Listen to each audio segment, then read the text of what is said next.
4 United States presidents have been assassinated, and 2 more have survived deadly assassination attempts. This is part 3 of presidential assassinations.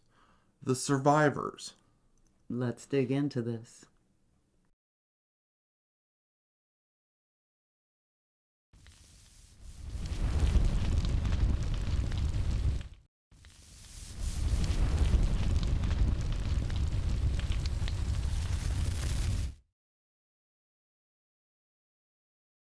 Theodore Roosevelt was not a sitting president when someone tried to assassinate him, but he was a former vice president and president who was running for the presidency again. He was born October 27, 1858, in New York City. He was a sickly child and had asthma, but he also was adventurous and quite mischievous. He was interested in nature and zoology from a young age, and his family traveled to Europe and Egypt, among other places. Roosevelt was taught by tutors until entering Harvard in 1876. Graduating in 1880, he decided to study law at Columbia, but he dropped out to enter the world of politics. He married Alice Hathaway Lee that year, and their daughter, also named Alice, was born in 1884. 2 days after her birth, both Roosevelt's mother and his wife died. He was serving in the New York State Assembly at this time. Teddy Roosevelt liked to travel and hunt, and he loved the Western United States. He wrote about the West for magazines and newspapers and published multiple books on Western life. In 1886, he remarried, having 5 children with his second wife, Edith. He became Assistant Secretary of the Navy and prepared the U.S. for the Spanish-American War. When the war started, he resigned and became a national hero with his Rough Riders Regiment. In 1900, he was asked to run for vice president alongside William McKinley. He would only spend 6 months as vice president before President McKinley was assassinated.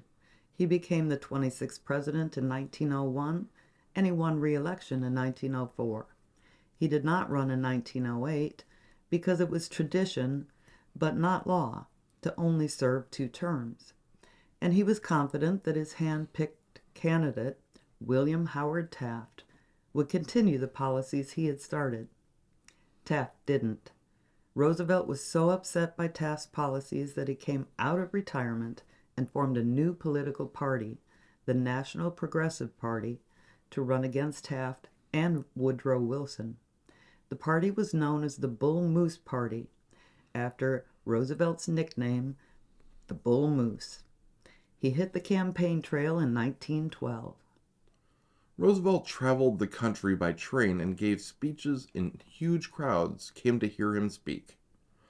On a campaign stop in Milwaukee, Wisconsin on October 14, 1912, Roosevelt left the Gilpatrick Hotel, now the Hyatt, at about 8 p.m. He was headed to the Milwaukee auditorium to give his speech. As he stood in the vehicle waving at the crowd before leaving, he was shot in the chest from just 5 to 7 feet away. The shooter was John Schrank. Members of Roosevelt's staff grabbed Schrank before he could shoot again. The crowd closed in and began to beat Schrank. Roosevelt ordered everyone to stop. He reportedly asked Schrank why he had shot him, but he got no answer. After checking himself by coughing and not seeing any blood, Roosevelt determined the bullet had probably not penetrated his lung and insisted on giving his speech. He was incredibly lucky. Wearing a heavy coat, he had his metal glasses case in his pocket, along with a 50-page copy of the speech. They saved his life. He gave the entire speech and spoke for 90 minutes. Then they rushed him to the hospital, where it was decided it would be too dangerous to remove the bullet. John Schrank was a 36-year-old paranoid schizophrenic, former New York City saloon keeper. He had followed Roosevelt for weeks trying to shoot him. Papers were found in his pockets listing his reasons. He wrote he had a dream where former President McKinley told him Roosevelt had murdered him, and Schrank needed to avenge his death by killing Roosevelt. Remember, Roosevelt had become president after McKinley was assassinated. Schrank pled guilty to the charge of attempting to murder the United States president and was declared insane, and spent the rest of his life in the Waupun State Asylum in Wisconsin. Teddy Roosevelt lived the rest of his life with a bullet in his chest. He lost the presidential election to Woodrow Wilson. Ronald Wilson Reagan was born February 6, 1911, in Tampico, Illinois. He was called Dutch by his family. He played football at Eureka College in Eureka, Illinois, where he graduated in 1932 with a bachelor's degree in economics and sociology. He became a radio sportscaster after college. In 1937, on a trip to cover the Chicago Cubs spring training camp in California, he made a screen test at Warner Brothers Studios. He was hired and soon starred in movies. He would appear in over 50 films during a 27-year acting career. Reagan met Jane Wyman while filming the movie Brother Rat in 1938. They were married in 1940, and daughter Maureen was born in 1941. The Reagans adopted son Michael in 1945 when he was just a few days old. They were divorced in 1948. During World War II, Reagan made training films for the Army. From 1947 until 1952, he served as president of the Screen Actors Guild, the union for movie actors. He had met Nancy Davis in 1949, and they were married in 1952. They made one movie together, Hellcats of the Navy, in 1957. They had 2 children, Patty, born in 1952, and Ron, born in 1958. Reagan hosted General Electric Theater on television, and he worked as a spokesman for GE until his politics lost him the job in 1962.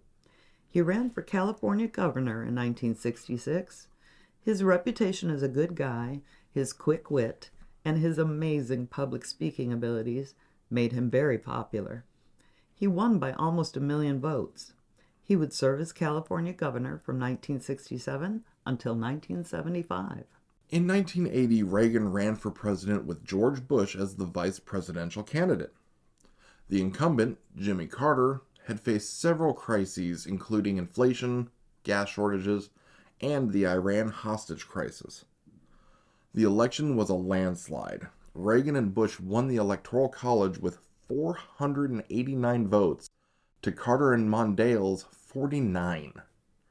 Reagan was the oldest man to be elected president at the time at 69 years old, and his presidency started off with an amazing news.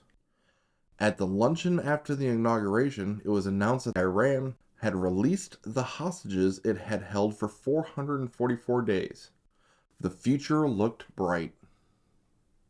Then on March 30th, 1981, just months after taking office, the president, his press secretary James Brady, Secret Service agent Tim McCarthy, and a Washington, D.C. police officer were leaving the Washington Hilton Hotel when John Hinckley, Jr. started firing.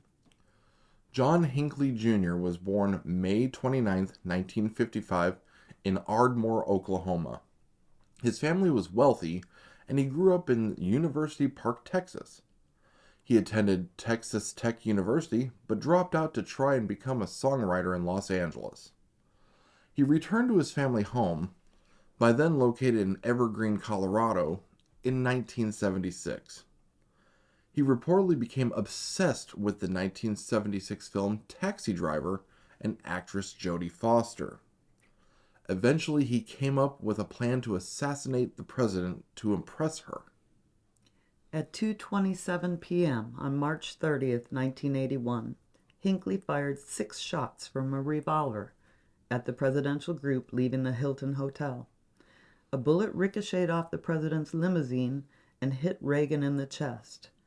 Police officer Thomas Delaney and Secret Service agent Tim McCarthy were both wounded, and presidential press secretary James Brady was critically wounded and would never recover from the incident, spending the rest of his life in a wheelchair with a severe brain injury. Bystanders wrestled Hinckley to the ground, and the president's limousine took off for George Washington University Hospital. President Reagan would be hospitalized for 12 days.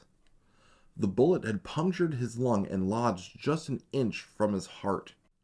He was more seriously hurt than the public was ever allowed to know, but he would recover from his wounds. He is the only president in history to survive an assassination attempt while in office.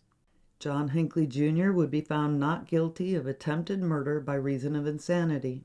In June of 2022, he was released unconditionally by federal approval after spending over 40 years in custody. Ronald Reagan would be a two-term president, leaving office in 1989 and retiring to California. In 1994, at the age of 83, he was diagnosed with Alzheimer's disease. His wife Nancy cared for him until his death from pneumonia on June 5, 2004. He is buried at the Ronald Reagan Presidential Library in Simi Valley, California. His wife Nancy rests beside him. We hope you enjoyed this video. If you haven't had a chance yet, part 1 of this series covers the assassinations of Abraham Lincoln and James A. Garfield, while part 2 looks at William McKinley and John F. Kennedy. We hope you enjoy the whole series. Don't forget to like, comment, and subscribe. And we'll see you on the next one.